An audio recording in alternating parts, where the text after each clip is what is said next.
الحمد لله على إحسانه والشكر له على توفيقه وامتنانه وأشهد أن لا إله إلا الله وحده لا شريك له تعظيما لشأنه وأشهد أن محمدا عبده ورسوله صلى الله عليه وسلم الداعي إلى رضوانه صلوات الله وسلامه عليه وعلى آله وأصحابه وإخوانه اللهم إنا نسألك علما نافعا ورزقا طيبا وعملا متقبلا اللهم انفعنا بما علمتنا وعلمنا ما ينفعنا وزدنا علما اللهم فقهنا في الدين وعلمنا التأويل واجعلنا من عبادك الصالحين رب اشرح لي صدري ويسر لي أمري واحلل عقدة من لساني يفقهوا قولي اللهم لا سهل إلا ما جعلته سهلا وأنت تجعل الحزن إذا شئت سهلا أما بعد أحبتي في الله أعزني الله وإياكم أجمعين.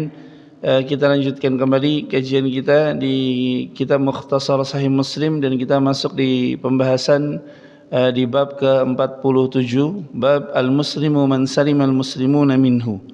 Bab muslim itu disebut sebagai muslim adalah yang kaum muslimin itu selamat darinya. Selamat dari apa yang Nabi sallallahu alaihi wasallam sebutkan. Kemudian Al-Hafidz Abdul Qawi bin Al-Mundhir rahimahullah taala beliau menukilkan hadis yang diriwayatkan oleh Imam Muslim. Beliau memberikan nomor 69 di cetakan Ummul Qura yang antum pegang, hadis ke-70. An Abdullah ibn Amr ibn al-As, dari Abdullah ibn Amr ibn al-As, putra daripada Amr ibn al-As radhiyallahu taala anhuma. Beliau berkata, anna rajulan sa'ala Rasulullah sallallahu alaihi wasallam, bahwasanya ada seorang laki-laki yang bertanya kepada Nabi sallallahu alaihi wasallam. Berarti siapa? Sahabat. Rajulan di sini adalah sahabat. Ayyul muslimina khairun, muslim manakah yang paling baik? Maka Nabi SAW katakan, man salimal muslimuna, barang siapa yang kaum muslimin itu selamat min lisanihi, dari lisannya, wa yadihi, dan tangannya. Yang seorang muslim itu selamat daripada lisan dan tangannya. Maka apabila kita belum memenuhi dua syarat ini, kaum muslimin belum selamat dari lisan kita, berarti kita belum muslim yang baik.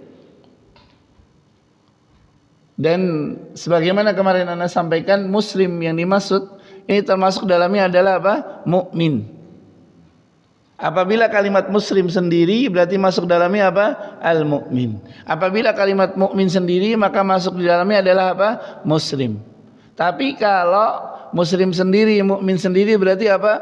Orang-orang yang mengerjakan rukun Islam dan rukun iman. Barakallahu fikum wa assalamu alaikum. Kenapa Nabi SAW katakan seperti ini? Karena mereka yang menjaga lisannya dan mereka yang menjaga tangannya daripada menyakiti kaum muslimin secara umum, ini adalah orang-orang yang percaya, yakin, sempurna keimanannya kepada Allah Azza wa Jalla. Kenapa? Setiap yang dia kerjakan, setiap yang dia lakukan pasti akan dibalas oleh Allah Azza wa Jalla, pasti akan diberikan ganjaran. Yang baik akan mendapatkan kebaikan, yang buruk akan mendapatkan murka dan azab. Nasallallahu alaihi wasallam wal afiyah. Karena itu diantara sebab masuk Islamnya Malik bin Dinar. Malik bin Dinar ini dulunya adalah preman. Beliau bercerita tentang apa? Sebab beliau masuk Islam. Ini sebelum apa? Sebab beliau baik agamanya. Ini beliau mendapati pada suatu ketika beliau di pasar, kemudian beliau sedang mengawasi keadaan, kemudian beliau dapati ada dua orang sedang berkelahi. Ternyata apa? Yang satu badannya besar dan terlihat orang jahat, dan yang satu adalah apa? Orang yang badannya kecil dan terlihat orang baik-baik sedang mempertahankan hartanya. Maka orang yang baik ini kalah dengan orang yang jahat. Maka Malik bin Dinar pun mendatangi mereka berdua. Apa kata orang yang baik ini? Dia berkata, Allah Azza wa Jalla pasti akan membalas setiap kezalimanmu. Maka Malik bin Dinar pun seketika apa? Hatinya bergetar. Bagaimana Allah Azza wa Jalla akan membalas kezaliman yang aku lakukan. Maka beliau pun membantu orang yang lemah ini. Kemudian beliau rahimahullah ta'ala, kemudian beliau pun mengembalikan barang yang diambil oleh orang yang zalim ini. Dan seketika itu beliau baik keislamannya dan baik keimanannya. Sebagaimana Fudail ibn Iyad rahimahullah ta'ala. Karena itu ahibati fillah azani Allah wa iyyakum ajmain. Maka hendaknya kita sebagai seorang muslim, apabila kita ingin berbicara tentang saudara-saudara kita, maka perhatikanlah. Apakah ada kebaikan di dalamnya? Ada maslahat di dalamnya?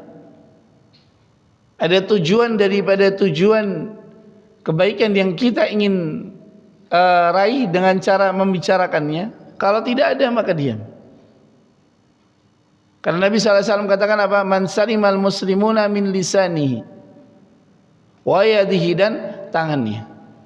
Yani muslim yang paling baik adalah seorang muslim yang selamat dari gangguan lisannya dan tangannya. Dan kita berlindung kepada Allah Azza wa Jalla daripada menjadi muslim yang buruk akhlaknya dan buruk adabnya. Dan nasallallahu alaihi wal afiyah. Hari-hari ini kita dapati subhanallah bagaimana mudahnya hoak itu tersebar, dan mudahnya kaum muslimin itu terpengaruh terhadap hoak-hoak tersebut. Dan semoga Allah Azza wa Jalla melindungi kita daripada makar musuh-musuh kita. Nasallallahu alaihi wal afiyah. Kemudian kita masuk ke bab 48. Babu man amila birran fil jahiliyati thumma aslama. Bab barang siapa yang mengerjakan kebaikan di masa jahiliyah kemudian dia Islam, yakni baik keislamannya. Maksudnya Islam di situ enggak cuma masuk Islam, tapi apa? Baik keislamannya. Karena ada orang masuk Islam ning ra ono bedane karo sadurunge Islam, mung ganti status wae.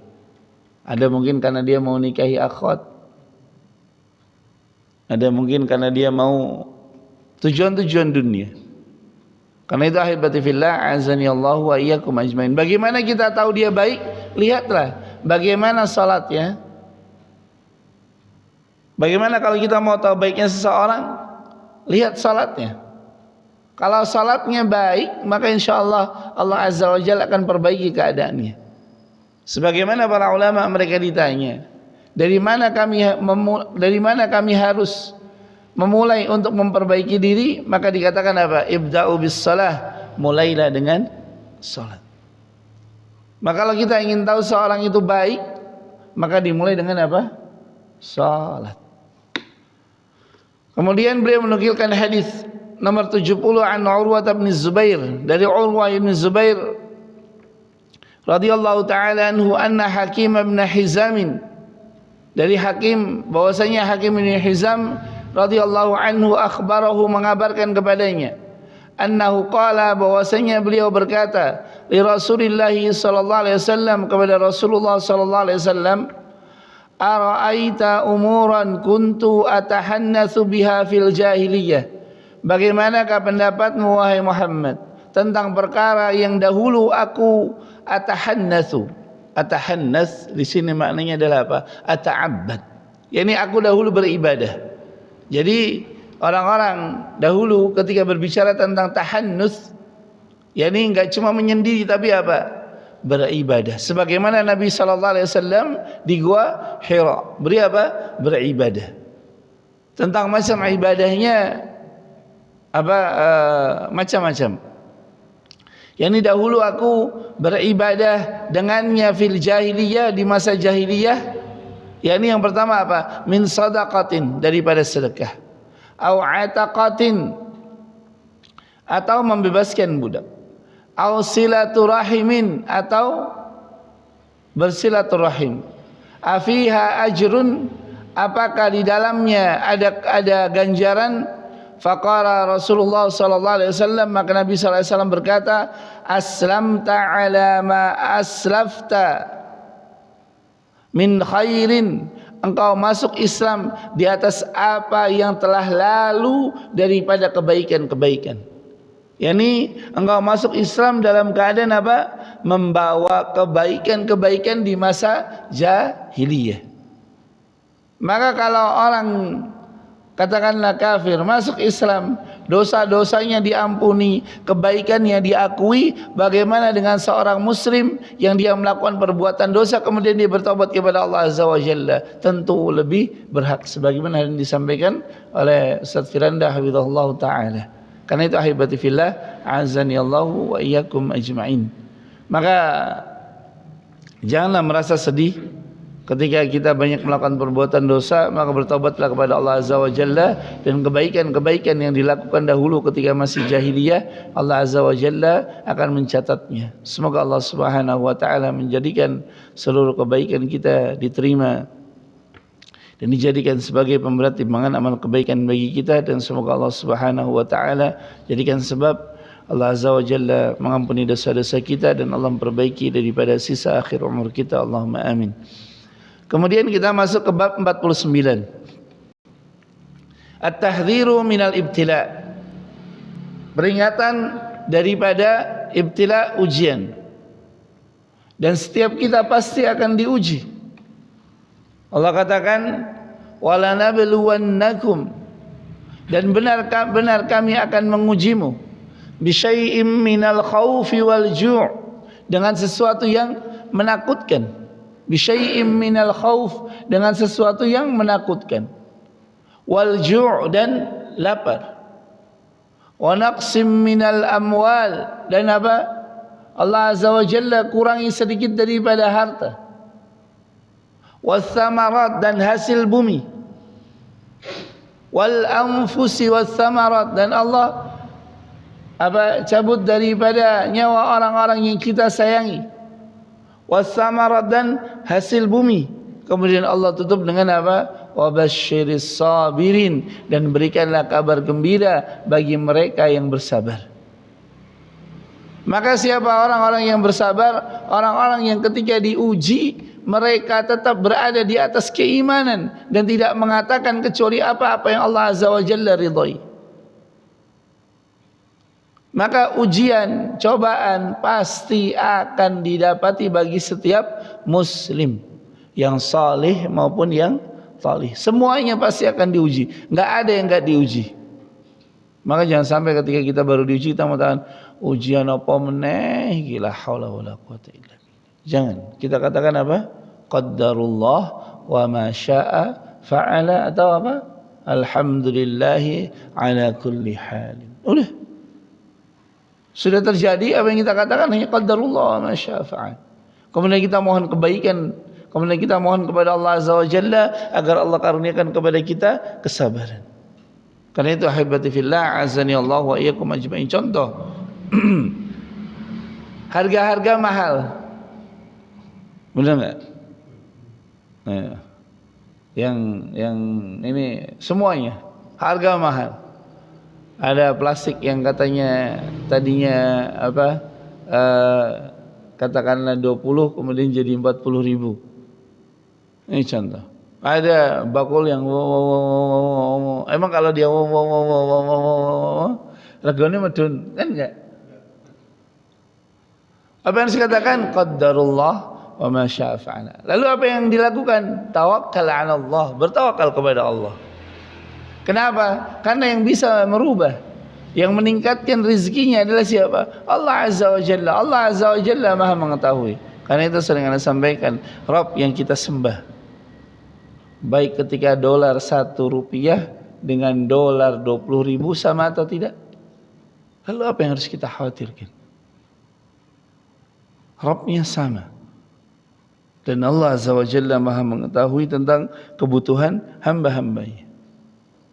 Karena itu Nabi SAW beliau mengingatkan kita dalam hadis yang diriwayatkan oleh Imam Al-Baihaqi dengan sanad yang hasan. Kata Nabi SAW, ayyuhan nas ittaqullah, wahai manusia bertakwalah kamu kepada Allah Azza wa Jalla. Kemudian apa kata Nabi SAW? Fa'ajmilu fit talabi, perbaguslah cara kamu di dalam meminta. Hanya Nabi SAW perintahkan untuk apa? Memperbagus cara dalam meminta. Kalau keadaan sudah sulit, apa yang harus kita lakukan? Minta kepada Allah Azza wa Jalla. Dan kesulitan yang kita alami hari ini tidak ada apa-apa yang dibandingkan kesulitan yang dialami oleh para pendahulu kita. Maka perbaguslah, perkuatlah tawakal kepada Allah. Kemudian apa? Perbaguslah cara dalam meminta kepada Allah Azza wa Jalla. Jangan sampai ujian yang Allah timpakan kepada kita menjadikan kita termasuk orang-orang yang kufur dengan kalimat-kalimat yang tidak Allah Azza wa Jalla ridhai. Nasallallahu alaihi wasallam wal afiyah. Kemudian kita masuk ke hadis 71. An Hudzaifah radhiyallahu anhu. Hudzaifah bin Yaman radhiyallahu taala anhu ini adalah sahabat yang banyak meriwayatkan hadis-hadis tentang fitnah. Baik. Beliau berkata, "Kunna ma'a Rasulillah sallallahu alaihi wasallam." Beliau dahulu kami bersama dengan Nabi sallallahu alaihi wasallam. Kemudian beliau berkata, "Ahsuli kam yalfidhul Islam." Yani kam adadun man yatalaffadhu bi kalimatil Islam. Berapakah banyak mereka yang mengucapkan dengan kalimat Islam? Yani maksudnya apa? Banyaknya kaum muslimin. Qala faqulna ya Rasulullah. Maka kami berkata, wahai Rasulullah, atakhafu alaina wa nahnu ma baina 600 ila 700. Apakah kamu mengkhawatirkan kepada kami ditimpanya fitnah, sementara kami ketika ditanya oleh Nabi sallallahu alaihi wasallam antara 600 sampai 700. Ini 600 sampai 700 orang. Ya, ini jumlah yang banyak. Kemudian Nabi sallallahu alaihi wasallam beliau berkata, "Innakum la tadruna la'allakum an tubtalau." Sesungguhnya kalian itu tidak mengetahui dan kalian itu pasti akan apa? Diuji. Maka jumlah yang banyak itu bukanlah apa? Jaminan tidak akan pernah diuji. Jumlah yang banyak di sini Nabi sallallahu alaihi wasallam mengatakan apa? Berapakah jumlah kalian orang-orang yang mengucapkan kalimat Islam, yakni masuk ke dalam Islam? Maka Hudzaifah bin Yaman beliau berkata antara 600 sampai 700. Jumlah yang banyak. Kenapa? Karena kaum Quraisy ketika itu berapa yang merangi Nabi sallallahu alaihi wasallam? 1000. Dalam perang Badar. Jumlahnya berapa? 1000. Berarti kalau 600 700 banyak enggak? Banyak. Karena tadinya cuma berapa orang, kemudian sekarang sudah diangkat 700. Ketika dulu sebelum perang Badar hanya puluhan orang, kemudian ketika perang Badar ratusan orang, kemudian sekarang sudah hampir 1000. Maka Nabi SAW ingatkan, banyaknya jumlah tidaklah menjamin tidak akan diuji, pasti akan diuji. Kita melihat sekarang di majelis-majelis kajian, begitu semakin banyak semakin besar fitnahnya. Semakin banyak semakin besar fitnahnya. Ya, anak di Japri. Ustaz jangan begini, Ustaz jangan begitu. Iya benar, subhanallah. Ada yang datang ke anak nasihatin, Ustaz kalau ngisi jangan begini, jangan begitu. Alhamdulillah, jazakumullah khairan. Semakin banyak itu pasti akan apa? Semakin diuji. Maka jangan pernah merasa aman. Tidaklah kita berlindung di jamaah yang besar atau di jamaah yang kecil, melainkan kita pasti akan diuji. Diuji persaudaraannya, diuji keteguhannya, diuji banyak. Karena itu Hudzaifah bin Yaman radhiyallahu taala beliau berkata, "Fabtulina hatta ja'ala ar-rajulu minna la yusalli illa sirran." Maka kami pun diuji oleh Allah Azza wa Jalla sehingga salah seorang di antara kami tidaklah salat kecuali apa? Sembunyi-sembunyi. Yakni salat apa? Sendirian karena khawatir. Yang diuji dengan apa? Dengan riya, dengan sum'ah. Dengan hal-hal yang akan menghancurkan daripada amalan. Karena itu Hudzaifah bin Yaman radhiyallahu taala anhu menyebutkan dalam hadis ini tentang apa? Tentang setiap orang pasti akan diuji. Maka para ulama mereka menjelaskan, hadis ini merupakan hadis yang memperingatkan kita tentang kita pasti akan diuji. Di dalam Islam kita pasti akan diuji. Kemudian yang kedua, setiap kita pasti akan diuji dengan berbagai macam ujian yang kadang-kadang menjadikan kita apa? Menyendiri. Dan yang ketiga, bolehnya mengasingkan diri ketika fitnah sudah apa? Melanda. Maka kalau sudah fitnah itu sudah kuat, boleh bagi kita untuk apa? Menarik diri dan mengasingkan diri. Tujuannya satu, agar apa? Agar tetap terjaga agama kita. Karena itu ahibati fillah, azani Allah wa iyyakum ajmain. Kalau antum mendapati ada teman-teman yang tadinya ngaji kemudian enggak ngaji, enggak datang-datang, doakan. Barangkali beliau sedang ditimpa ujian, fitnah yang kita tidak tahu. Dan hendaknya kita saling apa? Saling mengingatkan. Kalau ada saudara-saudara kita yang tadinya kelihatan kok enggak kelihatan, mungkin bisa dijabri. Jangan-jangan sakit, membutuhkan bantuan dan seterusnya. Karena kita sering dapati ada orang-orang, nasallallahu alaihi wasallam, hari ini betapa banyak kaum muslimin yang mereka putus asa. Maka sedikit perhatian dengan cara ditanyakan bagaimana kabarnya, kemudian kok nggak kelihatan kenapa. Barangkali beliau sedang apa? Kesulitan dan seterusnya. Karena itu ahibati fillah, azani Allahu wa iyyakum ajmain. Ingatlah kaidah innallaha fi aunil abdi ma damal abdu fi auni akhihi. Sungguhnya Allah Azza wa Jalla akan senantiasa menolong hambanya selama hambanya tersebut menolong saudaranya. Maka jangan pernah merasa berat di dalam hanya sekedar menanyakan daripada saudara-saudara kita. Kemudian kita masuk ke bab ke-50. Ustaz kok belandang ya, kita kemarin 2 hari enggak kajian, jadi kita ngebut ya. Baik. Babu bada al-islamu ghariban wa sayaudu ghariban kama bada'a wa huwa ya'rizu bainal masjidaini. Bab Islam itu dimulai dalam keadaan asing. Dulu orang enggak kenal Islam, maka sekarang orang juga sama enggak kenal Islam. Ada tetangganya bapak diajak ngaji ke Alwan, malah takut. Maling kono ngaji kudu nggo bahasa Arab iki. Qadarullah pas sedang ada santri ngumumkan kepada santri pakai bahasa Arab. Subhanallah, bahasa Al-Qur'an dianggap aneh, la haula wala quwata illa billah. Masyaallah. Maka Islam itu muncul dalam keadaan asing. Wa sayaudu ghariban kama bada'a, dan akan kembali asing sebagaimana kemunculannya. Antum mendapati ada anak-anak muda sekarang yang mereka rajin ke masjid. Apa anggapannya? Wah, kayak aneh ya. Bahkan ada anak muda yang ngaji rajin. Apa kata orang tuanya? Ngaji orang mang mempeng-mempeng. Kalau sinau kon mempeng ngaji aja mempeng-mempeng, la haula wala quwata illa billah, la haula wala quwata illa billah. Subhanallah. Ini benar-benar terjadi. Kenapa? Karena Islam itu dianggap asing. Jadi semakin seorang itu berpegang dengan Islam akan semakin asing. Maka kemarin ada bapak-bapak yang nanya ke ana, Mas, kalau saya nggak salaman sama perempuan itu gimana kalau nanti dianggap ora umume wong? Subhanallah. Karena apa? Karena bulan Syawal. Ada orang tiba-tiba akhwat ngajakin dia salaman. Terus dia bingung antara mau nerima atau enggak. Kemudian dia nerima. Kenapa? Karena enggak enak. Terus dia baru bertanya setelah apa? Setelah dia bersalaman dengan akhwat. Kemudian dia jelaskan dengan hadis Nabi sallallahu alaihi wasallam. Wah, ra umume wong katanya, la haula wala quwata illa billah. Hanya salaman aja apa?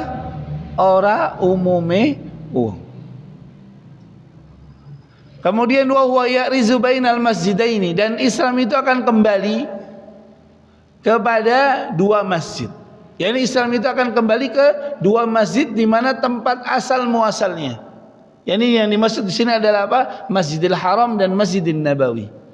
Yani akan kembali ke 2 kota di mana 2 masjid itu ada, yakni ke Makkah dan Madinah. Maka kalau kembali ke Tarim bagaimana? Islamnya kembali ke Hadramaut. La haula wala quwata illa billah. An Ibni Umar radhiyallahu anhuma, an Nabi sallallahu alaihi wasallam qala, dari Nabi sallallahu alaihi wasallam beliau berkata, innal islama bada'a ghariban, sesungguhnya Islam itu muncul dalam keadaan asing. Ngaji hadis itu asing hari ini. Nah, ngaji hadis, ngaji tafsir itu asing. Ngaji dia modelnya apa? Lucu. Akhirnya nek ngaji model stand up comedy, wah yang datang seneng, kayak mau kayak ini gayeng, bagus ya kan. Kita kan nih mau ngaji apa? Hal lucu emang. Maka ngaji yang benar dianggap apa? Asing. Salat yang benar dianggap asing. Kemudian mengamalkan Al-Quran dan hadis dianggap asing. Kemudian kata Nabi SAW, wa sayaudu ghariban kama bada'a, dan akan kembali asing sebagaimana kemunculannya. Dan dikatakan oleh para ulama, fatuba lil ghuraba, maka beruntunglah mereka orang-orang yang asing. Fatuba, maka beruntunglah lil ghuraba, bagi mereka yang asing.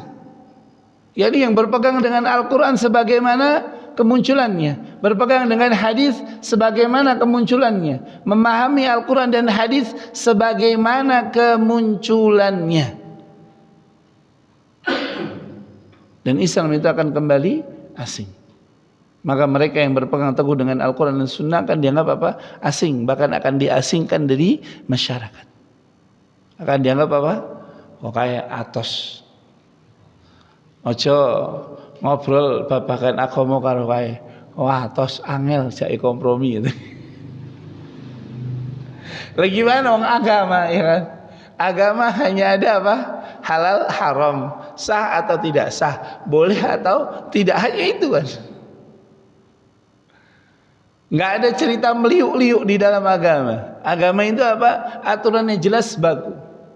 Karena itu ahibati fillah, azani Allah wa iyyakum ajmain. Dan Nabi SAW katakan, wa huwa ya'rizu, dan dia akan kembali, yani yanzumu, yani berkumpul, yajtami'u, yani apa? Bergabung, bainal masjidaini, di antara dua masjid, yani Masjidil Haram dan Masjidin Nabawi. Maka kalau kita sudah bingung, Islam hari ini ada Islam kiri, ada Islam kanan, ada Islam liberal, ada Islam plural, ada Islam apa lagi? Islam Ibnu Hajar Al Gunung Kiduli. Kemudian ada Islam Inna Maqali. Kemudian ada apa? Islam banyak banget sekarang. Maka kalau kita bingung Islam mana yang akan kita pegang, lihatlah Islam yang kembali kepada dua masjid, Masjidil Haram dan Masjidin Nabawi. Memahami Islam sebagaimana yang difahami oleh mereka. Kenapa? Karena Allah Azza wa Jalla jaga, yang pertama Makkah dan Madinah daripada orang-orang berbuat bid'ah, terutama Madinah. Madinah itu apa? Kota yang terjaga daripada apa? Kebid'ahan.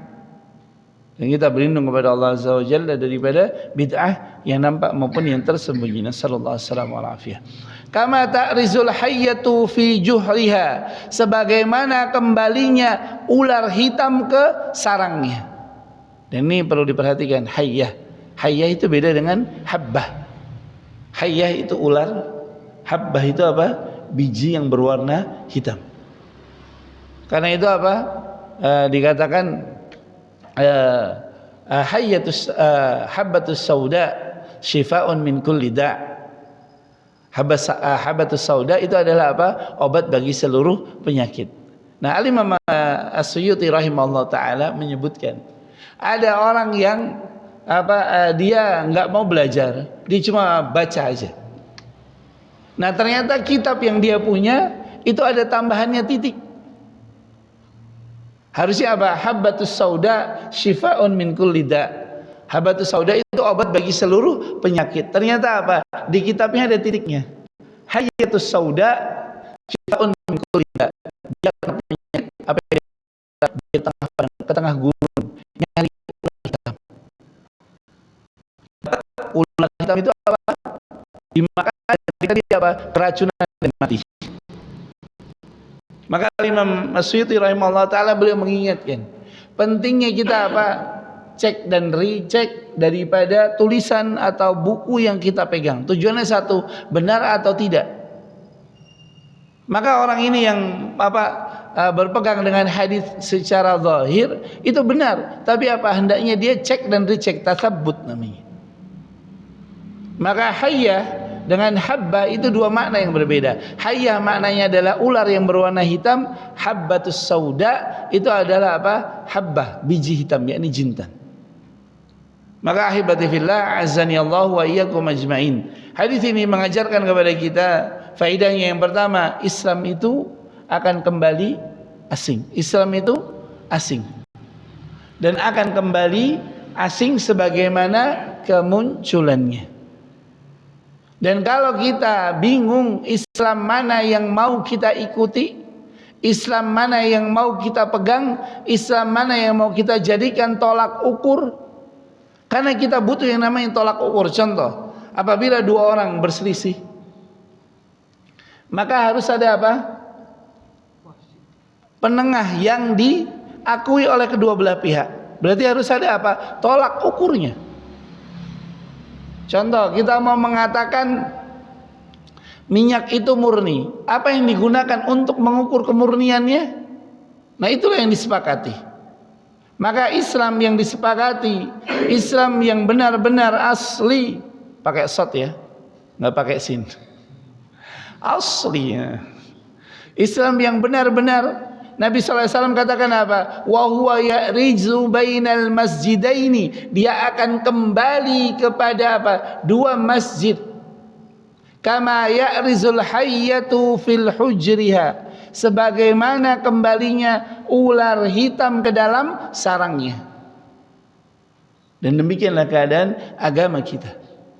Maka kalau kita sudah mulai bingung, nah kita nyari pemahaman mana yang paling mendekati kebenaran, maka carilah pemahamannya dua penduduk masjid, yakni Masjidil Haram dan Masjidin Nabawi. Yang dimaksud penduduk di situ adalah apa?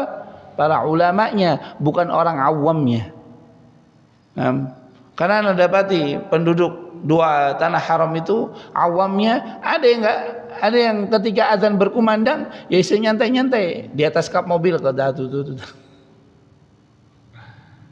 Bahkan nggak datang ke kajian. Padahal di sana subhanallah majalisul ilm maftuhah. Majelis ilmu itu apa? Terbuka. Tapi kenapa? Karena Allah Azza wa Jalla bentangkan dunia sehingga mereka pun terlena. Nasallallahu alaihi wasallam wal afiyah. Semoga Allah Azza wa Jalla jauhkan kita daripada fitnatud dunia. Maka apabila kita bingung Islam mana yang akan kita ikuti, maka gunakan hadis ini, yakni wa huwa ya'rizu bainal masjidaini, dan Islam itu akan kembali berkumpul di dalam dua masjid, yakni Masjidil Haram dan Masjidin Nabawi. Yakni Islam yang sekarang diamalkan oleh penduduk daripada dua tanah haram.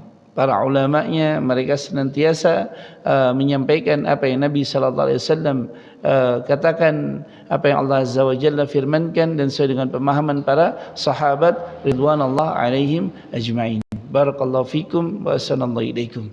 Naktafi bihadil qudrah. InsyaAllah besok kita akan lanjutkan. Wassallallahu wasallam ala nabiyina Muhammad. Sebelum kita akhiri, barangkali ada yang bertanya, silakan. Tafadhal masykur. Naam. Naam. Naam.